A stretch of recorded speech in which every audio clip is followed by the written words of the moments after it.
बाबु मलाई त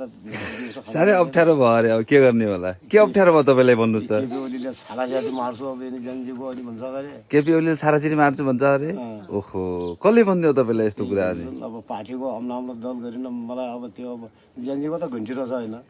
होइन कि केही होइन केही होइन जेन्जी भने त उमेर हो त जनजी भने अम्नाम्रो त्यस्तो अवसरमा छापेर त क्या नगर्दा हामी कसले भनिदियो तपाईँलाई डर कसले हालिदियो को त्यो भन्ने मलाई मसँग ल्याउन छ भने मैले त्यही भन्छ बाबु अस्ति भाडा गयो भाडा दुईजनाले पनि भने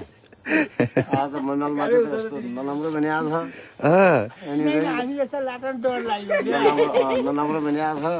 जनजी बेरलाई त अब छाला तरिन मारिदिउँ गुलिहाल्यौँ भन्छ अनि भन्ने कुरा लाउँछौँ सबैले कति डर लाग्यो अनि को आएर भिडियो पनि बनाएर भर्खर त्यही भिडियो हेर्दै थिएँ कहाँको मान्छे आएको थियो त भिडियो बनाउनु चौरो भन्दा आएको थियो त्यो जनजी भन्दा पठा भनेर त्यसले पनि बनाउनु पठा अझै कति आउने के खाजा पानी छोडेर गएको थियो कि नै उनले त्यसो पनि के छोड्दो